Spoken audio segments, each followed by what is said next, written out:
Sejam muito bem-vindos e bem-vindas a mais um episódio do Deixe Vivo Talks, Conversas Inspiradoras, o podcast do Instituto Deixe Vivo, que tem essa primeira temporada sobre histórias de transplantes e é um oferecimento da Takeda.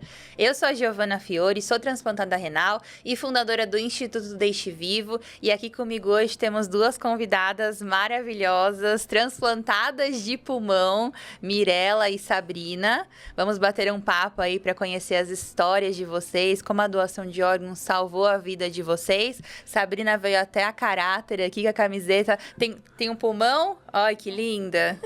Eu adoro vestir a camisa da doação de órgãos também. E Mirela tá aqui com a sua cicatriz maravilhosa.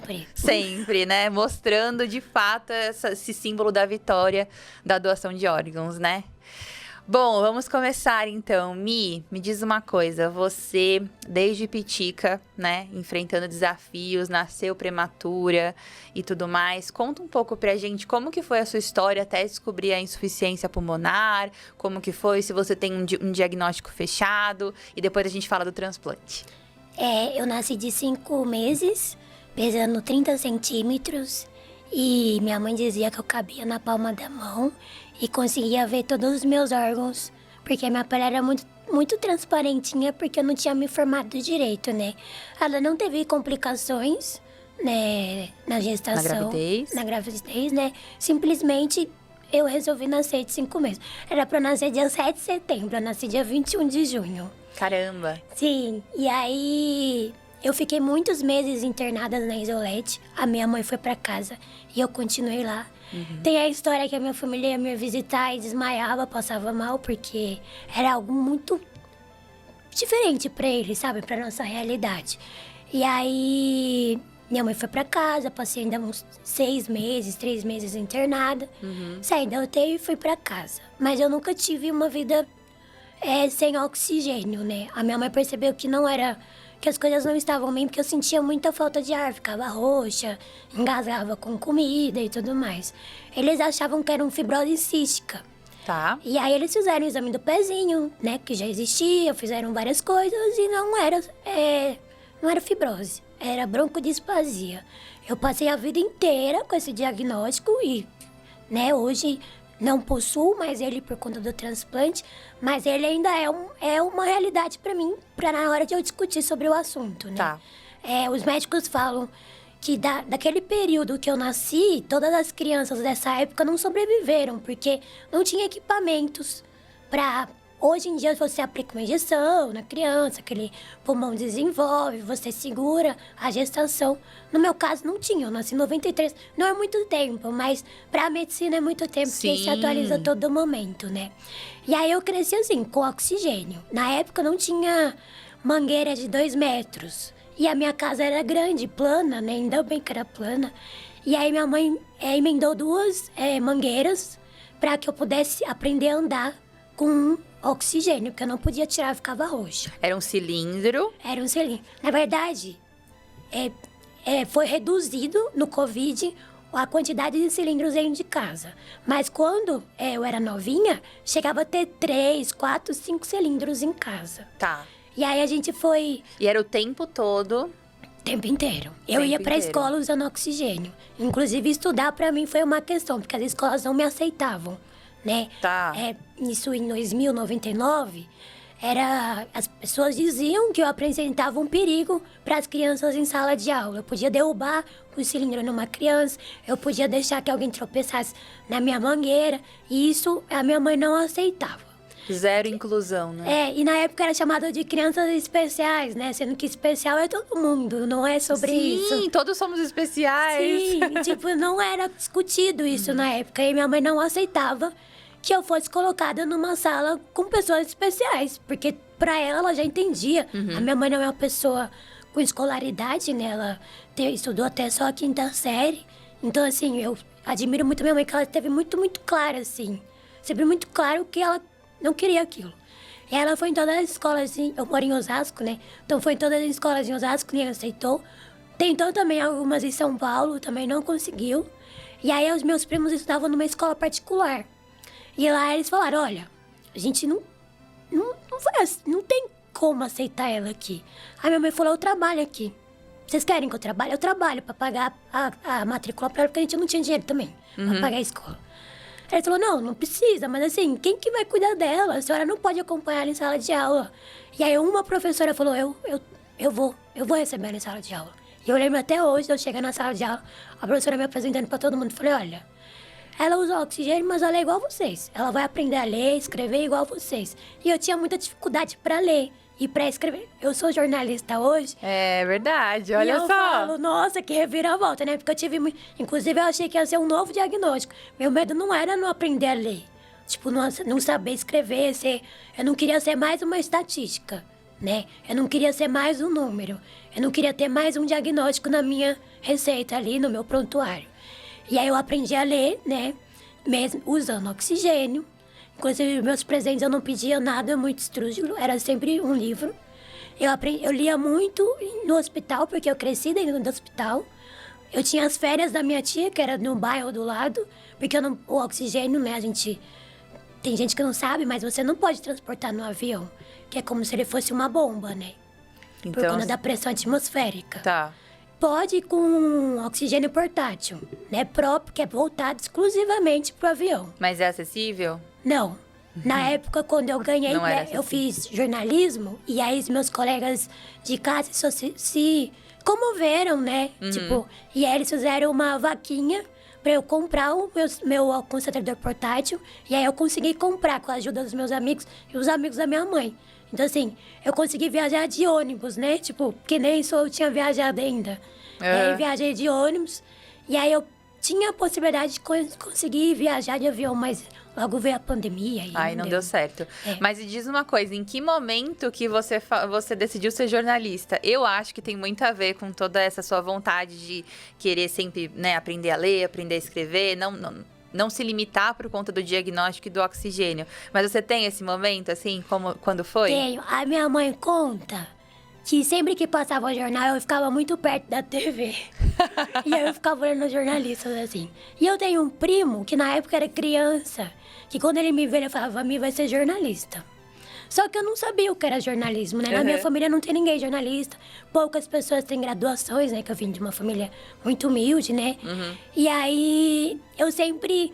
Como eu vivia no hospital, eu tinha que socializar com as pessoas do hospital. Eu cresci no hospital, então assim, a minha convivência, tipo, senso de comunidade, senso de respeito ao espaço do outro, senso de, agora é pra dormir, agora é pra tomar remédio, agora é pra comer. Eu tive no hospital, né? Tá.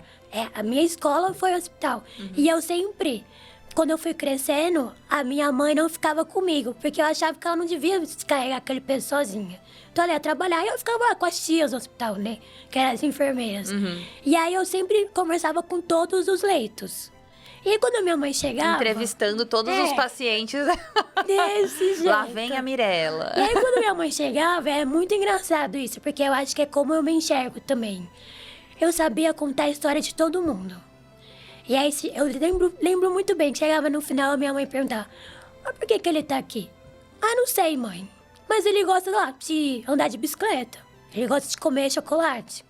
Ele gosta, tipo, eu sempre enfatizava a história da pessoa. Você tinha quantos anos nessa época? Ah, eu tinha uns 6 anos, assim. 6? 6, eu sempre fui muito hablante. E aí, tipo, sempre conversava com as enfermeiras. Eu era apaixonada pelos Doutores da Alegria. Legal. Sempre fui fascinada, assim, meu olho brilhava. Sempre foi o melhor momento. Quando eu estava no hospital, eram os Doutores da Alegria. E aí, quando eu fiz meu TCC na faculdade, foi sobre circo. E aí eu voltei a palhaça que ia no meu leito, né? A artista que ia no meu leito, fazer a arte dela ali. E falei pra ela, então, a senhora ia no meu leito, quando eu tava internada. Caramba! E ela falou, como assim? Eu falei, sim, meu TCC é sobre circo, pra provar que vocês têm uma profissão também, né? Ai, que lindo! Que a minha vida mudou por conta desse... Eu tenho um diagnóstico, mas eu não sou um diagnóstico, né? A gente é além dele, né? Eu sou além disso. E eu aprendi muito isso com eles, assim, tipo, a sorrir. Eu lembro que, às vezes, os remédios têm efeitos colaterais, né? A nossa imagem no espelho é muito diferente, às vezes, do que a expectativa que a gente tem. Que a gente tem. E eu sempre lembrava de que, não, tá tudo bem, eles vão vir aqui, eu vou rir, vai ser super legal. Eles vão me achar maravilhosa e vai ser isso. E era muito isso, assim, tipo, era ruim passar muito tempo, porque foi muito tempo no hospital. Eu lembro que hoje a gente fala sobre muito praticar exercícios, né? Tem que praticar exercícios porque a gente é transplantar, porque tem fitness e tal. Mas eu pratico exercícios desde muito novinha. Com oxigênio? Com oxigênio. Porque no hospital onde eu me tratei, participei de um grupo de pesquisa onde as crianças tinham que fazer exercícios para ver se o pulmão delas expandisse, melhorasse. E aí eu participei, a minha adolescência inteira e a minha infância foi fazendo esteira. Não dava para correr, claro. Tá. Eu andava de oxigênio. E pra mim era muito normal, e assim me fazia entender que eu podia ser como qualquer outra pessoa, assim, Legal. Mesmo com oxigênio. Então, assim, quando surge a possibilidade de transplantar, a gente recebe um número, né, pra ficar acompanhando. Eu nunca olhei esse número. Segura o transplante. Tá. Calma que a gente já fala daqui a pouco. Quero ouvir um pouquinho a Sabrina. Conta pra gente, Sabrina, um pouquinho da sua história, do seu diagnóstico. A Mirella contou que ela é jornalista, você é advogada, né? Sim. Como que foi todo esse processo? Então, o meu processo, diferente do dela, eu cresci uma criança normal, Tá. né? E aí, quando eu entrei na faculdade, já tava com 20 anos, eu comecei a fazer estágio. E aí, no estágio, um dia eu passei mal. Eu tive uma arritmia muito forte, eu tava de jaqueta, jeans, e eu via meu coração pulando muito forte, assim. Aí eu falei, nossa, acho que isso não é normal, né? Normal. Aí eu falei, vou procurar um cardiologista e tal. E aí eu fui fazer exames cardiológicos, achando que eu tinha algum problema no coração. E aí, nessa época, eu ficava cansada, assim, de andar, mas eu achava que era sedentarismo, porque eu tinha feito 2 anos de cursinho para entrar na faculdade. E eu tava começando a faculdade, né? Então, eu achava que era falta de exercício, que eu tava muito sedentária e que, por causa disso, eu tava com esses problemas. E aí, eu fui no cardiologista, eu fiz os exames de coração, tudo. Voltei no cardiologista, ele falou assim pra mim, perguntou o que eu sentia. Eu falei, eu sinto cansaço quando é subida, andar assim, sinto um pouco de falta de ar, não sei se é anemia. Fiz exames também de sangue. Aí, ele falou assim, olha, tá tudo bem com você não tem anemia, mas eu acho que o seu problema é no pulmão. Aí eu pensei, pulmão, né? Mas meu coração disparou, o que tem a ver o coração com o pulmão? Aí ele falou assim, deu uma alteraçãozinha, uma pequena alteração, mas não é no coração. Eu tô achando que é no pulmão. E aí ele deu uma indicação de uma médica, ele falou assim, vai nessa médica e passa numa consulta com ela. Aí eu fui nessa médica que ele recomendou e fui fazer outros exames, né? E aí eu comecei a fazer vários exames, mas aí já não era mais do coração, era do pulmão. Aí fiz vários exames e aí, né, terminando os exames, ela falou pra mim, olha, você tem uma doença rara chamada hipertensão arterial pulmonar. Aí eu, tá, mas isso é grave? Ela falou assim, é um pouco, né? Ela não quis me assustar, assim. Ela falou assim, é uma doença que não é muito conhecida, mas basicamente você tem uma pressão alta dentro do pulmão e isso dificulta com que o ar vai para o resto das partes do corpo. Por isso você pode sentir alguns formigamentos, você pode desmaiar. Palpitações também? Palpitações. Só que eu nunca cheguei a desmaiar. Então, assim, pra mim eu era, né, não tava ruim, né? E quantos anos você tinha nessa época? Eu tinha 21. Você tinha acabado de entrar na faculdade? Gente. Então, assim, eu tinha uma vida toda, assim, fazia educação física na escola, fiz normal. Na faculdade eu tinha que fazer educação física também. E aí eu fazia, né, como eu ainda não tava no estágio antigamente, os 2 primeiros anos lá na faculdade tinha que fazer educação física, era obrigatório, assim, se você não tivesse um estágio. E aí, como eu não estagiava, eu tinha que fazer educação física. Então, eu fazia educação física normal. Então, assim, pra mim, eu nunca pensei que eu tivesse um problema no pulmão, né? Porque eu tive uma vida totalmente normal até aquele dia até do diagnóstico. E aí ela falou assim, ela é uma doença que pode surgir do nada, assim, mesmo. E aí eu fiz vários testes para ver se não era uma outra decorrência de algum outro problema, de uma outra doença. Fiz vários testes e ela falou, olha, o seu caso não tem nenhuma doença que, né, faça com que você tenha hipertensão pulmonar. Então, ela é idiopática, ela não tem uma causa. Ai, gente, é tão ruim, né? Quando a gente não sabe de onde vem. assim, não tem explicação, né? Mas aí você teve que conviver com aquilo. Sim. Você foi buscar uma equipe médica pra te ajudar. Então. E aí, quando eu fui procurar o nome dessa médica na internet, que naquela época tava começando a internet, eu vi que ela era uma referência na doença. Porque todo mundo falava assim pra mim, ai, vai buscar uma segunda opinião, né? Você acha uma médica, assim, imagina. falar que você tem uma doença que não tem cura, que é rara? E aí eu falava assim, ai, mas ela é tão especialista, tipo, só dava o nome dela, assim, na internet, sabe? Aí eu falava, não, ela é tão especialista nessa doença que eu acho que eu tenho mesmo, eu não quero uma segunda opinião. E os sintomas que eu tinha, que era a falta de ar, né, o cansaço, tudo isso ela explicava, né? Então eu não procurei, eu confiei no diagnóstico dela. E ela falou assim, olha, a sorte que você descobriu logo no começo, porque tem gente que tem essa doença e não descobre o que é, porque todo mundo acha que é sedentarismo, todo mundo acha que é cansaço. Você achou, inclusive, mas você decidiu investigar, né? Sim, e eu dei a sorte de descobrir, assim, no primeiro médico que já me recomendou pra ela, que tem gente que fica anos, né, tentando saber o que tem. Que é? Uhum. Entendeu? E aí eu falei assim, não, eu vou fazer tratamento com ela. E aí ela falou assim, olha, ela trabalhava numa escola universitária, né, que eles cuidam de várias doenças, assim, desse tipo. E ela falou assim, lá onde eu dou aula, tem um tratamento para essa doença. Você não quer não quer entrar, né, nesse Fazer tratamento? Aí eu falei, eu quero. Então, ela mesma já me colocou, né, naquele grupo do hospital escola. E eu, a partir de então, comecei a fazer tratamento lá, né? E aí ela falou assim, que eu fiz parte de pesquisas. Eu também fiz parte de muitas pesquisas lá, porque tinha muita gente que ia fazer mestrado, doutorado. E aí acabava, né, o tema era sobre a doença e eles pegavam os pacientes para fazer nas pesquisas. Uhum. Então, eu sempre ajudei muito, assim, eu não queria nem saber o que era. Eu participava, eu falava, não, se vai ajudar as pessoas conhecerem mais, eu quero participar. E aí eu também fiz parte de pesquisa de remédio, ganhei remédio da farmacêutica, né? Fiz um bom... ganhei de graça, né? Que ela falou assim, a gente consegue pelo governo, mas se você fizer parte do estudo, eles te dão de graça. Tá, faz parte do estudo, entendi. E me diz uma coisa, o que, assim, um dia você tava bem fazendo atividade física, aí você teve a palpitação, e aí você descobriu o diagnóstico. O que mudou, assim, na sua vida? Imagino que muitas coisas, mas você continuou estudando normalmente, como foi? Eu passei por todas aquelas fases, né? Negação, revolta, passei por tudo isso, assim, na época. A gente até acaba esquecendo que foi tantos anos, né? Mas na época eu queria fazer um intercâmbio para os Estados Unidos, queria estudar fora, queria estudar inglês. E aí eu tive que, assim, desistir, né?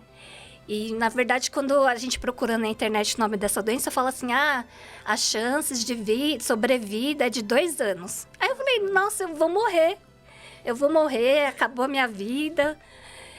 Aí você pensa, vou fazer tudo o que eu preciso fazer, tudo o que eu quero fazer, sabe? Meter o louco. Vamos meter o louco, porque eu falei, eu vou morrer. E aí, logo depois ela falou assim, não, tudo que você quiser saber sobre a doença, você pergunta pra mim. A médica falou. Não pergunta pro Google. Não pergunta pro Google, porque você vai se assustar. E foi o que aconteceu, assim, eu não morri com 2 anos, eu vivi mais de 7 anos com a doença, assim, bem, sabe? Então, assim, não foi uma coisa que eu, né, achava que ia morrer e tal. Ela falou assim, não, hoje tem muitos tratamentos, a área farmacêutica tá muito avançada nessa doença. E assim foi indo. Até que chegou uma hora que eu já estava tomando todos os remédios nas doses máximas. E ela falou, olha, agora não tem mais jeito, não tenho mais remédio para te dar. Que aí foi quando ela recomendou o transplante. O transplante. Segura o transplante também. Mi, quando a Sabrina falou sobre você tem até 2 anos, você deu uma risadinha. Você ouviu isso também? A vida inteira. A vida inteira. A minha mãe conta que quando eu nasci, eles falaram, olha, não tem o que fazer. Ela vai durar, no máximo, 24 horas. 24 horas? 24 horas, 5 dias... Um mês que vem a senhora vai chegar, ela não vai estar aqui, né? Ela não vai viver nem uns 30 anos. Eu escutei uma vez de um médico, ele chegou na sala, eu já tava... Fiquei em estudo clínico pra entrar numa fila de transplante durante 10 anos, né? E durante esses 10 anos, teve um dia que o médico entrou na sala, não era o meu médico, era um médico aleatório lá, nunca me viu. Entrou na sala e falou, Mirella, mas sabia meu nome, né? Impressionante. Aí ele entrou na sala e falou assim, Mirella, o transplante vai ser bom pra você, né?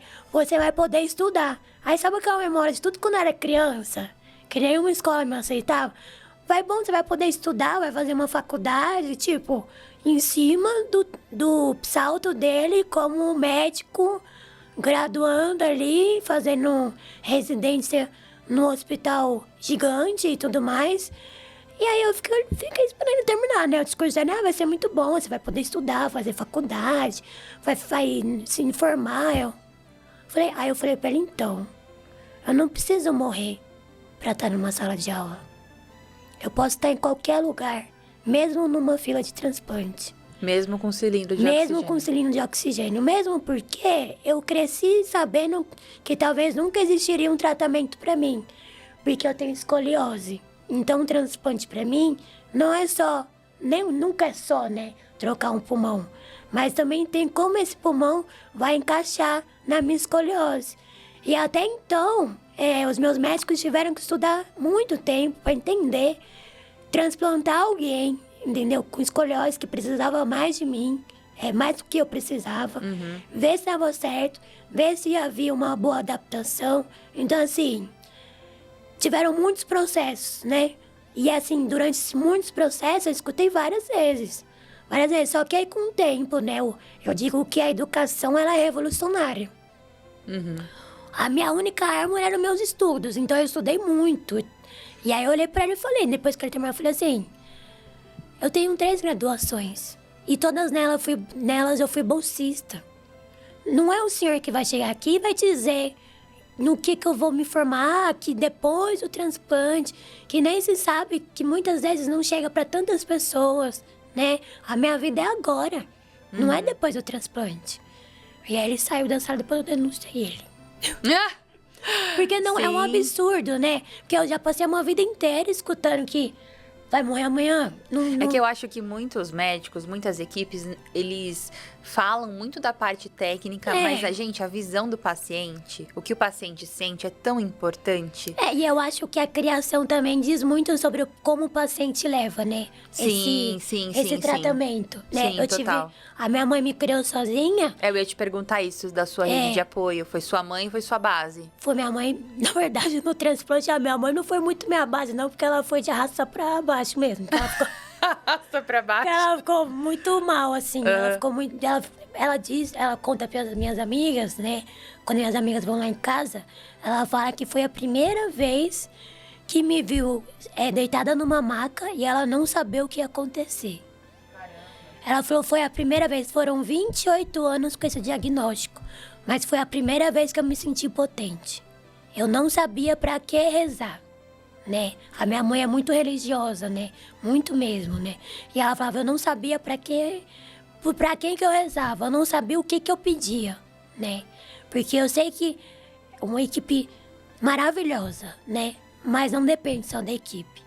Né? Sim, é uma cirurgia. Não depende só de um pulmão compatível, depende de muitos fatores, né? E aí ela falou, eu já operei outras vezes, né? Que eu tinha refluxo. E aí com 5 anos eu tomava 5 ml de água. Só que como uma boa criança eu roubava água e passava mal. Eu fui comer morango com 7 anos pela primeira vez. E abacaxi também. E aí, tipo, minha mãe falou, não, e era o meu sonho, né? Quando eu era criança, esse era o meu sonho. Perguntar qual que é o seu sonho? Eu falei, operar do refluxo. Pra eu poder comer morango. Caramba. Já tinha comido um pedacinho? Já tinha, mas o morango mesmo, de comer com leite condensado, nunca. E aí eu lembro de quando eu pequenininha, sentei na maca, o médico falou, o que você quer, mim? Comer morango. Comer morango. Então vamos, calma aí. E hoje você come muito morango? Como muito. Caro, né, amiga? Meu Deus, né? Quando tá na época do morango, Quando tá na época do morango, eu como muito morango. Mas toda vez que eu como, eu lembro, nossa, já pensar que muito tempo eu fui privada, não só por não poder, mas também pelo poder aquisitivo, né? Pela saúde financeira da minha família. Mas por tanto tempo, né? Tipo, muito tempo. E às vezes eu falo, beber 5 ml de água. E as pessoas falam, mentira. Pra mentira, você acha que eu vou me vestir desse personagem? Só que faltava, pra né? ganhar Mas a Ibope? gente também, tem gente que faz hemodiálise, né? No meu caso, eu transplantada renal. Eu não tinha muita restrição de líquido, porque mesmo na hemodiálise eu ainda fazia xixi, mas tem gente que para de fazer, então tem uma restrição muito grande, né? Mas fala, eu tomava, tem gente que falava, eu chupava gelo. Você fala, que mentira. Sim, pra matar a sede, ficar mais tempo gelado na boca. Conheço muito paciente que fez isso. Mas é que a gente quer se intrometer no nosso diagnóstico e não fala coisa com coisa. E aí não é muito divulgado, né? É muito Sim. mais romantizado. Mas Sim. contado sobre não é. O pulmão, você falou que as pessoas duvidavam e tudo mais, a procurar uma segunda opinião e tal. Eu escutei muito, tipo, é mentira, você não tem nada. Que eu não tenho nada como, assim. Não, isso aí é super normal, não tem nada no pulmão, não, isso aí é frescura. Essa falta de ar, eu já escutei, tipo, tá com falta de ar, é frescura isso aí. Deixa ela pra trás. Aí tinha Você que... também ouvia isso, Sabrina? Meu irmão falava bastante. É. Ele falava assim, isso daí é frescura. Vai fazer um exercício. Eu falava, ai, meu Deus, tá bom. Tá bom. Até que um dia ele teve uma infecção forte, assim, e ele ficou bem ruim, Debilitado, debilitado. E aí ele ficou com falta de ar. Eu falei, tá vendo? É vendo? frescura, né? Vai fazer um exercício. Eu falei bem assim pra ele. Aí ele entendeu que... Tá. É. E você tava contando, né, que chegou no momento, você fez o tratamento, tomou as medicações que precisava e foi te indicado o transplante. Você já tinha ouvido falar sobre transplante nessa sua trajetória aí? Em algum momento você ia precisar fazer? Como que foi essa chegada? Então, a minha mãe, ela ficava falando pra mim, ela falava assim, pergunta pra médica se não pode fazer transplante. Porque se puder fazer transplante, eu dou um pedaço do meu pulmão pra você. Porque a minha mãe também não sabia Não entendia. como que funcionava, né? E ela falou assim, não, se precisar eu dou um pedaço do meu pulmão pra você. E aí eu falava pra minha mãe, não, mãe, acho que não dá. Porque eu nunca tinha ouvido falar de transplante de pulmão, ainda mais para hipertensão, né? Aham. Aí eu falei, não, acho que não dá. Só que aí em 2013, a médica, depois do último remédio, ela falou assim, olha, tem esse remédio que a gente vai começar a usar. Não sei se vai fazer efeito ou não, pode ser que melhore, pode ser que não faça nada. Mas esse é o último remédio que eu tenho. E ela falou assim, já faz uns 5 anos, isso lá em 2013, né? Ela falou assim, faz uns 5 anos que tem uma equipe que está fazendo transplantes de pulmão já. Eles estão há 5 anos já fazendo, já estão uma equipe experiente. Você não quer tentar? Aí eu falei assim, não, mas pode? Ela falou assim, é uma forma de tratamento, mas você pode ser uma boa candidata, você é jovem, você já tá com todos os remédios no máximo, né? Ela falou assim, você não quer tentar? Ela falou assim, pode ser que dê certo o tratamento? Pode, você vai aguentar mais tempo e tal, mas isso não vai... E eu via que, assim, cada ano eu ficava pior, assim, sentia mais falta de ar, coisas que eram comuns, assim, de ir no supermercado. Eu já não conseguia fazer sem parar, assim, sabe? Tá. Eu andava um pouquinho, já tinha que descansar. Então, esse era meu parâmetro. Eu falava assim, eu tava vendo que eu tava... Porque, assim, eu trabalhei normalmente, eu me formei na faculdade, fiz estágio, trabalhei. E aí, eu continuei fazendo tudo normal, assim, tudo no meu ritmo. E aí, eu falava pra minha mãe falava, para de trabalhar, descansa, né? Fica assim em casa. E eu falava pra minha mãe, vai chegar uma hora que eu vou ter que parar. Não vai ser nenhuma escolha, né? Que não vai ser uma escolha, que eu vou ter que fazer. Então, enquanto eu consigo, eu quero fazer. Então, enquanto eu conseguia trabalhar, eu queria trabalhar. E aí, eu fui trabalhando até o dia do transplante. Eu trabalhei até um dia antes do meu transplante. E aí, eu só parei Nossa, mesmo eu pra também. fazer o transplante. E quanto tempo você ficou esperando o transplante? 4 anos. 4 anos. Já tava nas medicações máximas, já tava... Já tava ficando bem cansada, assim. E eu, assim, eu evitava utilizar as coisas que a gente tinha, assim, de estacionamento, sabe? Tipo, eu tinha o cartão especial, eu demorei pra tirar esse cartão, porque eu falava, não, eu consigo andar ainda. Então, assim, enquanto eu conseguir andar, eu vou andar.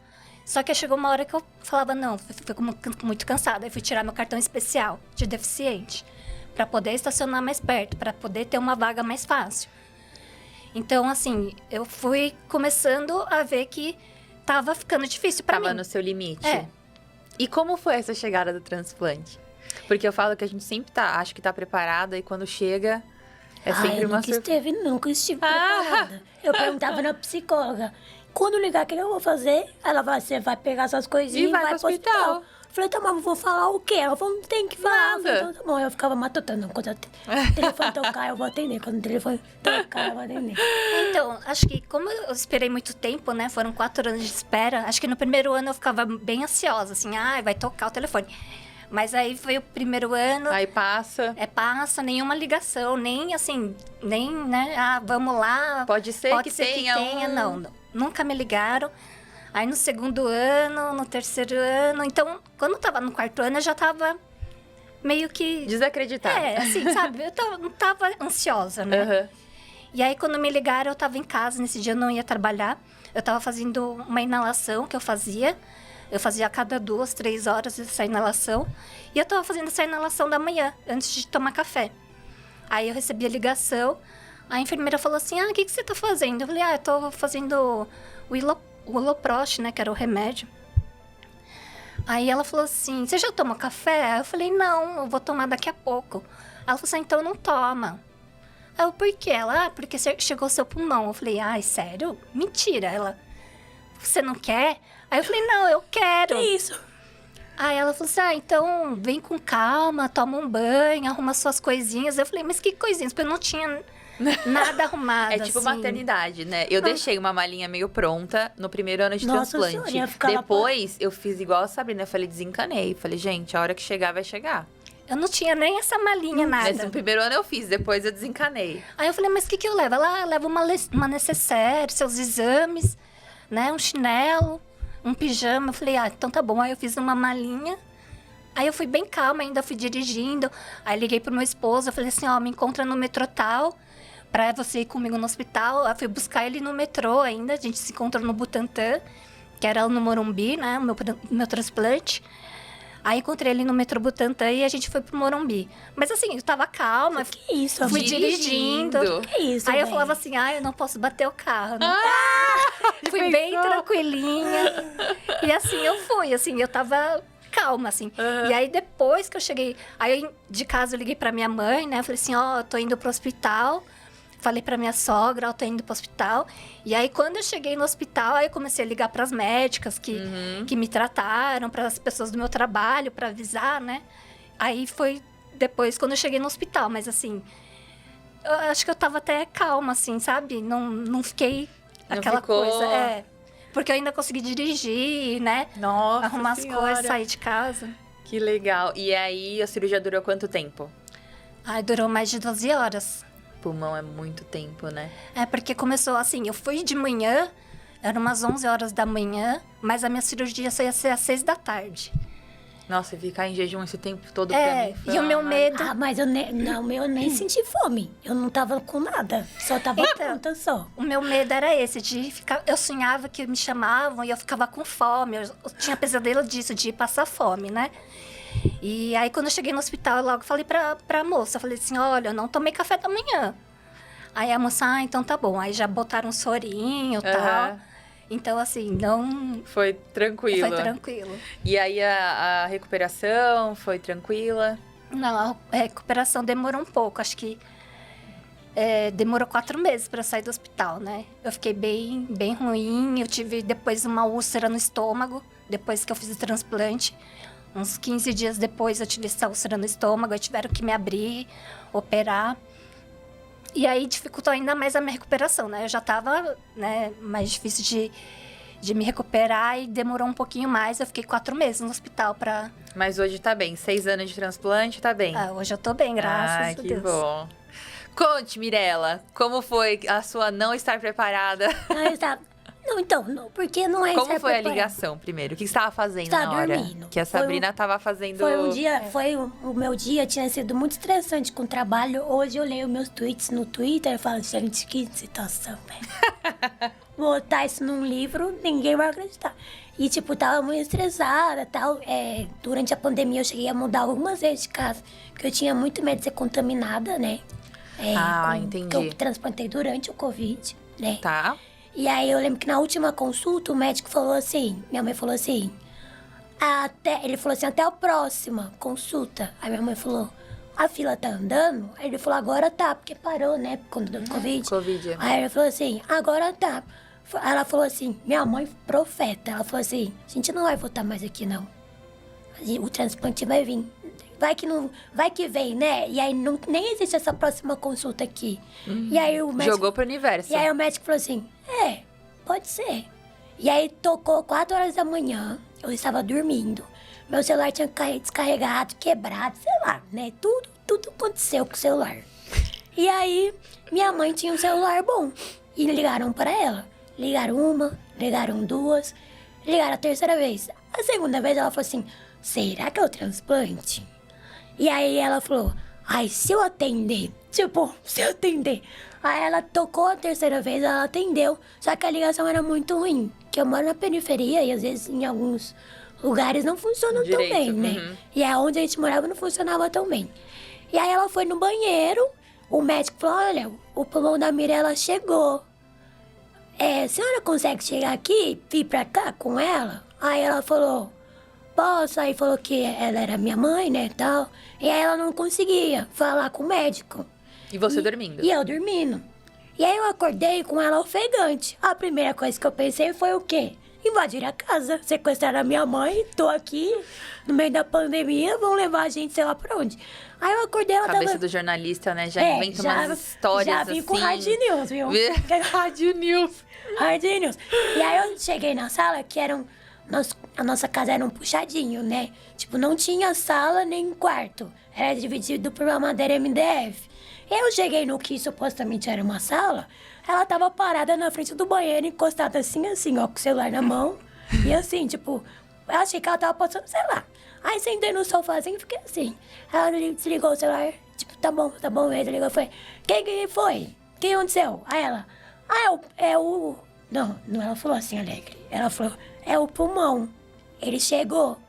Aí Séria? Sério, apagada, assim, tipo, tudo... Ela não tava ali, entendeu? Ela não era minha mãe ali. Ela estava desesperada. Aí eu falei pra ela, então vamos se arrumar. Vou avisar todo mundo do trabalho, avisar meus amigos, e aí a gente vai. Aí ela ficou assim, mas o que a gente vai fazer? Eu falei, você vai ligar pra minha tia, a tia vai levar a gente, nem tinha combinado nada disso. Não sei de onde que surgiu. A tia vai levar a gente, aí a gente vai pro hospital. Eu vou colocar uma roupa. Aí quando eu liguei o computador, mandei mensagem pra todo mundo, olha, tô indo transplantar, eu talvez volte. Se eu não voltar, quero falar que eu amo todos vocês. Alguém vai entrar em contato com vocês e é isso. Não sei nem o que falar pra você. Não sei o que falar. Não sei o que falar. Não tem. Chegou a hora, né? E aí, cheguei na sala com a melhor roupa que eu tinha. A minha mãe, ainda branca, sentada no sofá de pijama. Eu falei, mulher, vai botar uma roupa. Se reage, vamos. Aí ela, mas a gente vai fazer o quê? Eu falei, onde dá os exames? Pega os exames, vamos pro hospital. A tia Teia tá vindo, que era minha tia, né? Tia Teia. Aí ela falou, ela tá vindo já. A minha tia chegou cheirosa, com o cabelo lavado, tipo, belíssima. E aí... Pro maior evento da família, né? Assim, sim, esperado melhor há muitos evento, anos. muitos anos, 28 anos. E aí, meu cachorrinho, coitado, ficou preso dentro de casa. Porque a gente esqueceu ele dentro de casa. Oh, a minha mãe teve que ir Deus. pro hospital. Ficou 24 horas lá, coitado. Também que ele tinha comida. E aí, a gente tinha umas escadas e eu já tava assim... Eu entrei na fila porque realmente não tinha mais remédios pra mim. E escutei a vida inteira que não tinha mais remédio pra mim, mas dessa vez era verdade. Era verdade. Esse bilhete, era verdade. E aí, eu tive sarampo. Depois da faculdade, que notei e tudo mais. E eu fiquei muito mal. Eu poderia ser considerada já muito mal o meu diagnóstico, mas eu fiquei muito pior. Tá. Eu emagreci, eu não conseguia mais subir a escada no ritmo que eu já subia, que vocês podem imaginar que já não era normal o ritmo que eu subia. Era muito ruim. Era tipo, pra mim, subir uma escada era um corredor da morte. E nunca foi assim, apesar de eu sempre usar oxigênio, né? Cansava, mas não tanto como eu cansava depois do sarampo. A gente desceu as escadas, entrou dentro do carro e eu pedi pra minha tia pra eu chorar um pouquinho. E aí eu chorei durante 10 minutinhos. E aí falei, a gente pode ir agora. E aí eu moro em Osasco, então até chegar no hospital onde eu transplantei levou um tempo. E aí chegando lá, minha mãe estava Ainda branca. ainda branca, e minha mãe é uma mulher negra. Tava Então, assim, pálida. Tava pálida. O moço, a gente lembra que o moço que orienta os pacientes a estacionar o carro, rezou com ela. Eu não vi essa parte, mas rezou com ela ali. E ela também não lembra, porque ela estava tão transtornada que ela não lembra. E aí chegou lá, os funcionários me receberam muito bem. Só que eu tinha essa história na minha cabeça, que quando eu chegasse lá ia ter um bolo pra mim, além de um pulmão. Eu vou Sonhou, explicar. né? Ah, tá. Porque o jornalismo me enganou. Porque quando eu não sabia nem o que era um transplante direito, na verdade eu sabia porque eu tinha amigos que tinham sido transplantados, não tinham o mesmo diagnóstico que eu, mas eu sabia que existia. Eles passavam uma matéria na TV, onde as pessoas faziam festa, né? Quando o pulmão chegava e tudo mais. Então eu cheguei no hospital Achando que ia ter um esperar bolo. uma festa. Aqueles bolos cenográficos que o pulmão sai de dentro, assim. Oh! É ótimo, não. Mas não, aí até a gente lembra que a gente até riu, porque assim, eu sei que é um momento muito desesperador, mas eu nunca fui uma pessoa de desesperar, né? De saber o que fazer, né? Eu já passei por muitas coisas. O transplante só foi mais uma coisa, Mais um desafio. mais um desafio, né? E aí as enfermeiras riam, falavam, que isso, Mirella? Que isso? Que bolo? Que... Todo mundo já te conhecia no hospital? Não, esses não me conheciam. Porque é o hospital do transplante, Eu não do tratamento. É meu tratamento. Tá. Mas eu digo que existe uma equipe antes Antes e depois. e depois. Ah, tá. E todas aquelas pessoas depois, todas eles já te conhecem, menos você. Ah, entendi. Então, assim, você tá lá no seu lugar, depois você vai pro paraíso, são outras pessoas. Pro paraíso. É outras pessoas. Tá. E aí todos já me conheciam, fez festa, tudo. Só que a minha família estava muito tensa. Só que eu preparei. Quando os médicos falaram da possibilidade do transplante, eu falei pra eles. Eu passei por muitas coisas, mas a partir daqui eu não consigo ir mais sozinha. Eu falei isso pro médico, falei, não consigo mais. Não achem que eu sou uma pessoa forte o suficiente para passar por um transplante e passar bem psicologicamente. Eu preciso de uma ajuda. Vocês podem me dar um encaminhamento psicológico para eu fazer terapia, se precisar tomar remédio eu vou tomar, mas eu não consigo. E aí eles me deram um encaminhamento. Então, durante esse período, tanto Covid, tanto faculdade, na verdade eu comecei no final da faculdade a fazer terapia. A terapeuta me preparava para esse momento. Tá. Tá, mas se vai ficar nervosa, Mirella, tá tudo bem. A vida você tá vivendo agora. Então, você tá valendo essa vida que você tem, né? E depois outra coisa. Depois a gente combina, depois a gente faz, depois a gente resolve. E aí minha família começou a ligar pra mim. Enquanto eu esperava o pulmão ser estudado lá, né? E aí um primo ligou pra mim chorando, tipo, desesperado. Mi, o que eu vou fazer? Eu falei, o que vai fazer? Vai esperar. Quando eu sair daqui, você fala comigo. Então, eu passava muita tranquilidade, assim, pra esse momento. E quanto tempo demorou sua cirurgia? 14. 14 horas. E a recuperação foi longa? Foi assim? longa. Eu tive trombose várias vezes, umas 3 ou mais vezes. Tive incontinência, né? Tipo, não defecava, né? Não sei se podemos dizer. E aí, quase que eu tive que operar de novo. Tive pneumonia necrosante, né? Parte do meu pulmão é necrosado. Meu pulmão não tá do jeito que eu transplantei. Ele passou por essa necrose, mas eu respiro normal, né? Não estamos vendo oxigênio aqui na sala. Então, eu respiro normal. E era uma preocupação quando eu descobri que eu tava. Eu falei, o que vai acontecer? Eu não vou respirar normal? E o médico falou, não, esse pedaço tá aí morto, vai continuar o pulmão funcionando a mesma coisa. Então, assim, passei por um momento onde eu achei que não ia dar certo. Eu sentia muita dor, porque eu como eu disse, tem escoliose. Então, se já dói um pouco normalmente, doía 300 vezes mais, né? Tá. E aí, eu cheguei a chegar pro médico e falei, isso aqui não vai dar certo.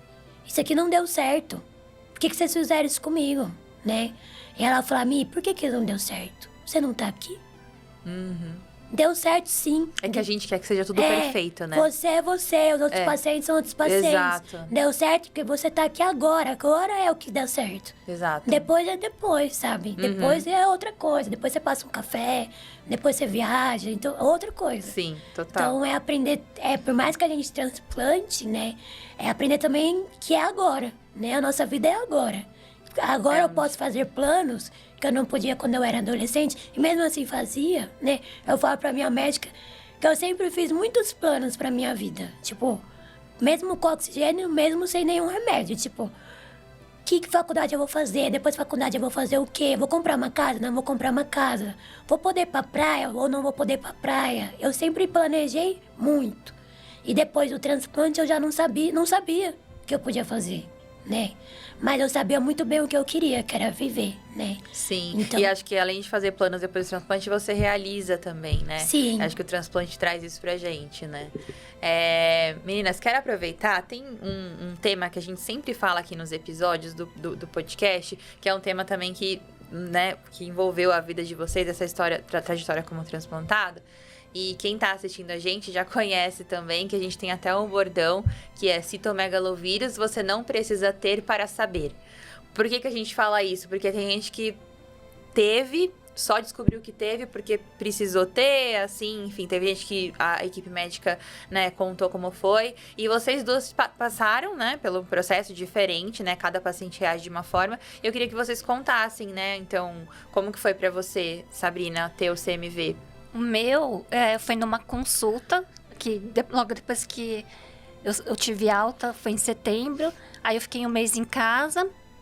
E aí, nessa época, ainda as consultas, logo que você sai, ainda é bem contínuo, assim. Quase toda semana você tem consulta.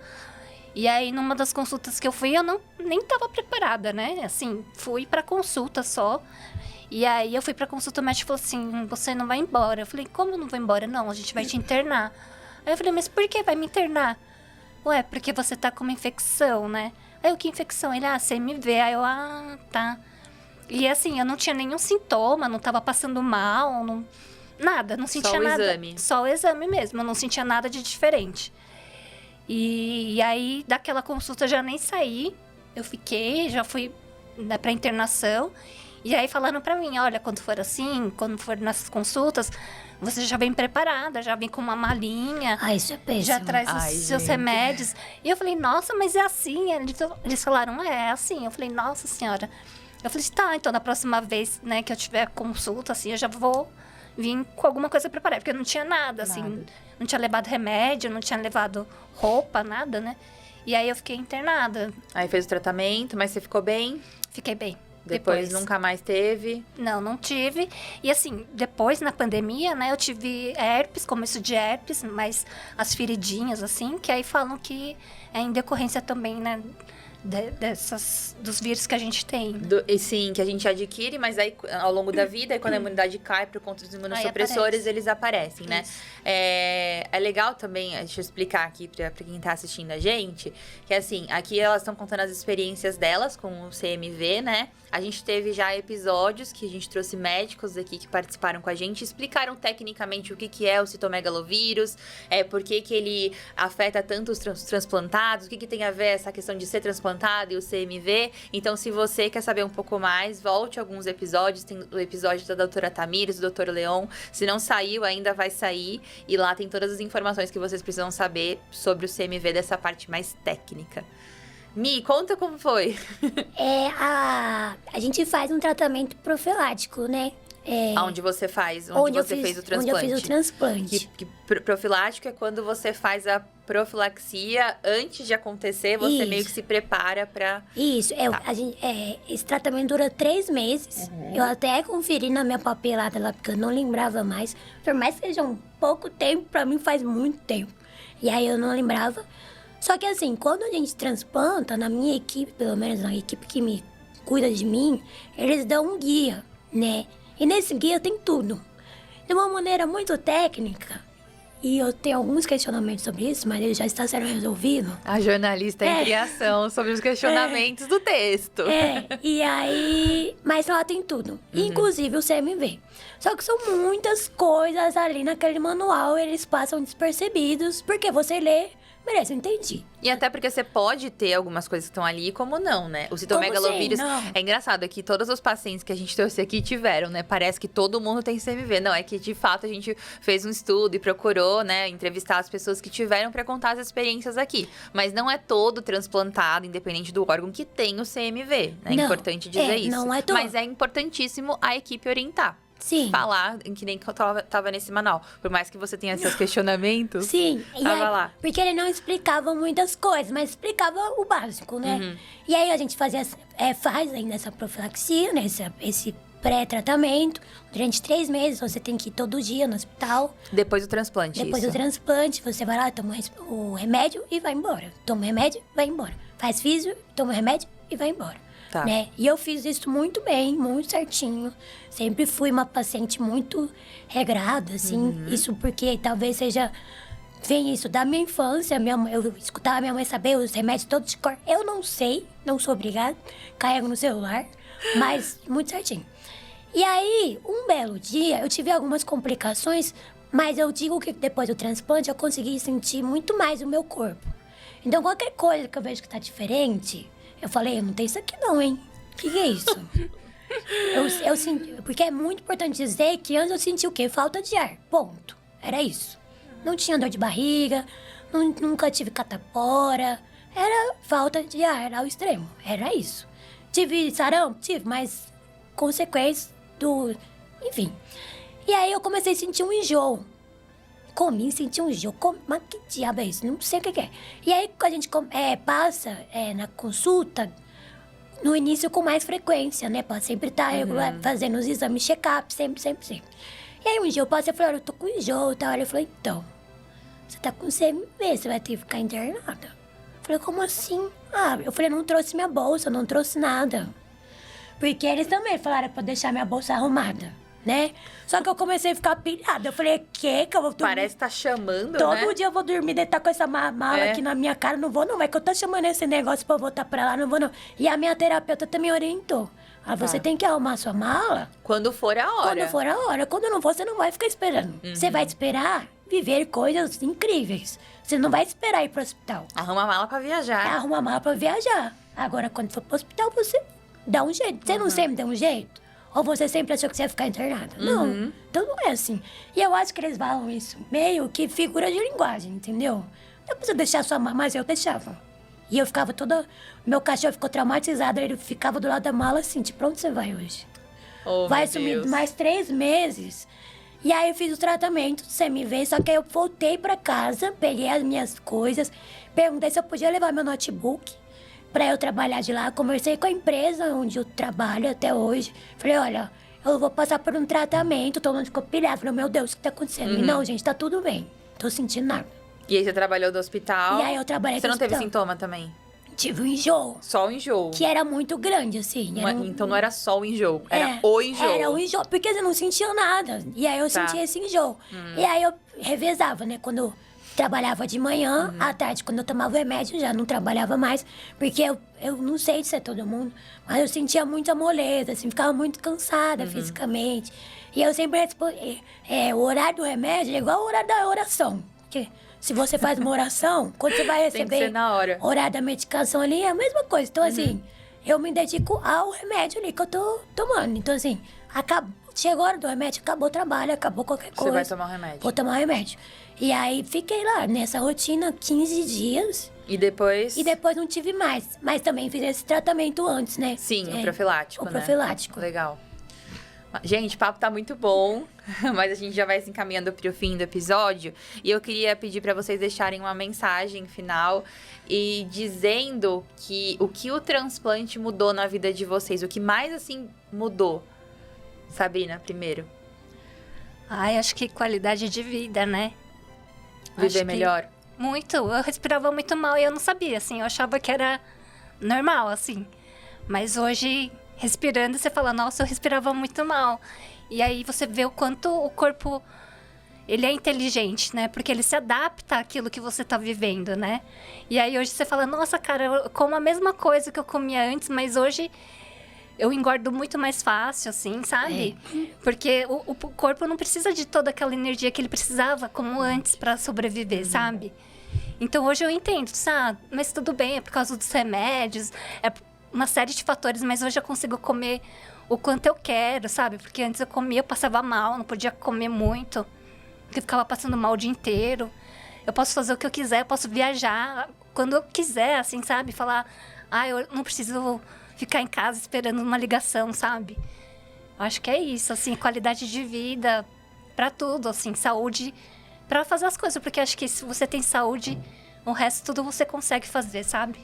E são coisas simples, como você falou, Sim. né? Respirar, comer, né? A gente não tem essa noção. E o transplante me deu as coisas de tomar banho, sabe? O quanto foi importante, assim, poder tomar banho sozinha, sabe? Depois, beber água.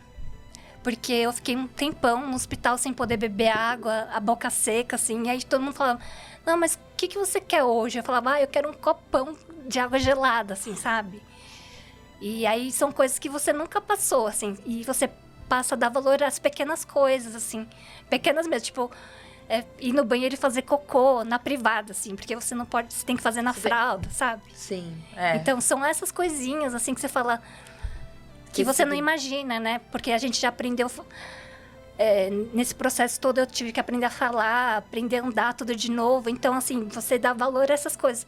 Porque quando você é criança e você vai crescendo e aprendendo, você não vê essa transformação. Só que quando você já sabe fazer tudo isso, você perde e você tem que aprender tudo de novo. Nossa.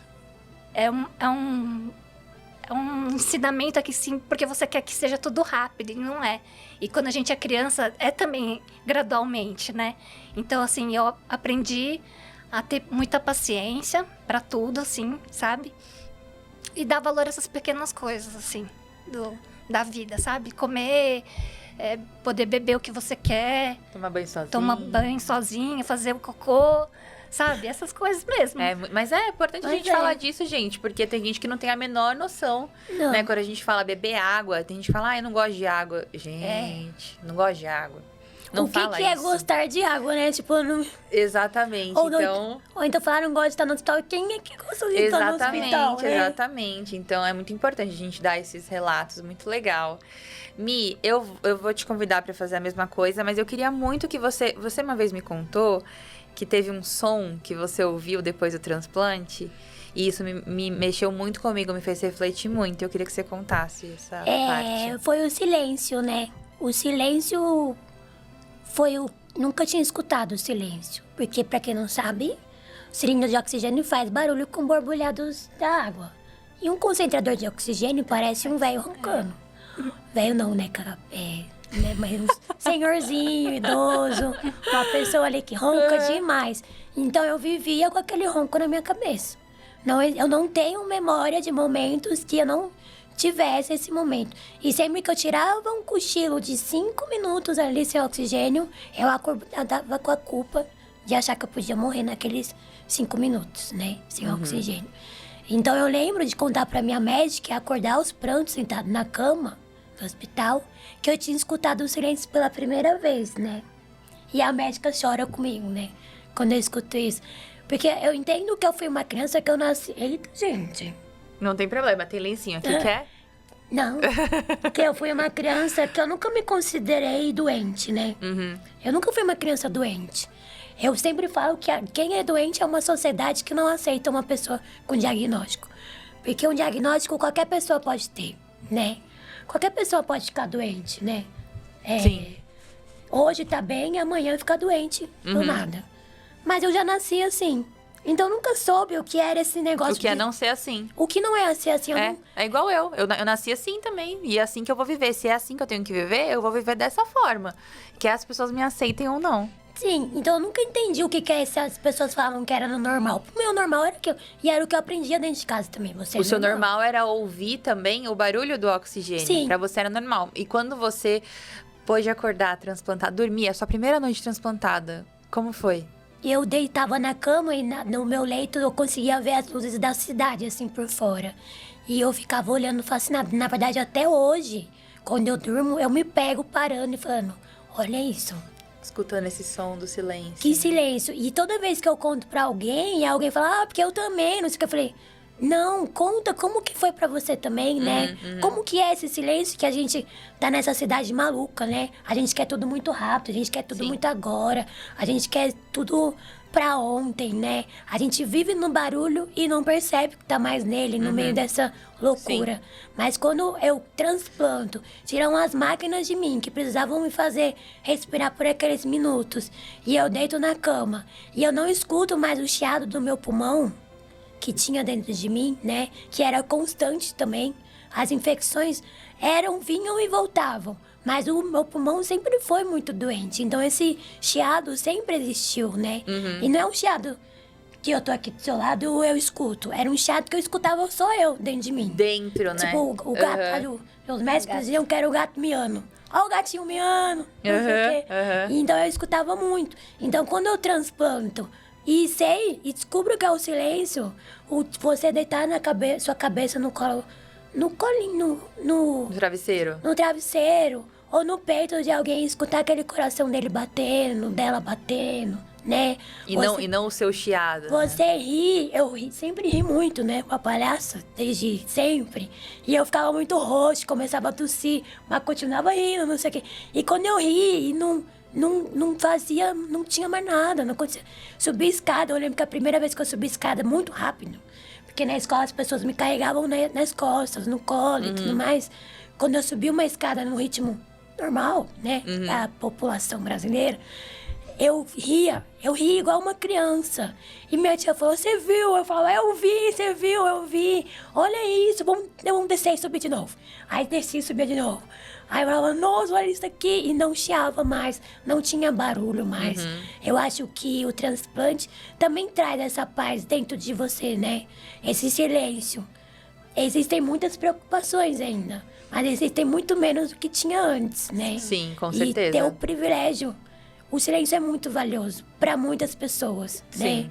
O apito da máquina, quando você fica internado com aquela máquina apitando ali toda hora, é perturbador. A minha mãe diz que até hoje ela tem pesadelos com a máquina E apitando. é mais uma coisa simples, como a Sabrina falou, o silêncio. Você valorizar o silêncio, né? É. Que a gente que escuta a máquina, você escutava o Tosse, né? chiado. Tosse muito. Se tem... eu não tinha muita secreção, mas acontecia das infecções ter. É os detalhes, né? E minha médica falava, Mi, o que você quer fazer depois? Eu falei, não, já vivi um monte de coisa, não tem muitas coisas gigantes pra fazer, não. Aí ela falou, mas o silêncio você escutou, né? Eu falei, ô menina, isso aqui tá... E aí, nunca tive muitos... Eu lembro que eu fiz uma lista de festivais que eu queria ir, que não era que eu nunca tinha ido. Eu já tinha ido. Mas eu queria saber a sensação de pular e não sentir que eu ia morrer, né? A cada pulo. E aí eu voltei, e aí pulava, e meus amigos pulavam junto. Que legal. Eu falava, isso é muito legal, o ar entrando no pulmão, e as coisas acontecendo, e você sem sentir medo de viver, né? Legal. Então, é realizador, assim. Eu digo que existem muitas coisas que a gente pode ganhar depois do transplante na vida. Mas eu acho que algumas coisas são indescritíveis. E sem preço. E sem preço. Sim. Porque não existe preço, Sim, né? total. Não tem preço. Meninas, queria muito agradecer a presença de vocês terem compartilhado a história de vocês comigo aqui, quem tá assistindo também. Bom, quero convidar você para assistir os outros episódios. A gente tá chegando ao fim de mais um. O podcast do Instituto Deixe Vivo, histórias de transplantes, que tem essa primeira temporada, né, com oferecimento da Takeda. E a gente se vê no próximo. E não esqueça, nós estamos aqui hoje porque uma família disse sim para doação de órgãos e salvou as nossas vidas. Então, sejam doadores de órgãos e avisem sua família, certo? Certo. Então é isso. Tchau, gente. Valeu. Tchau.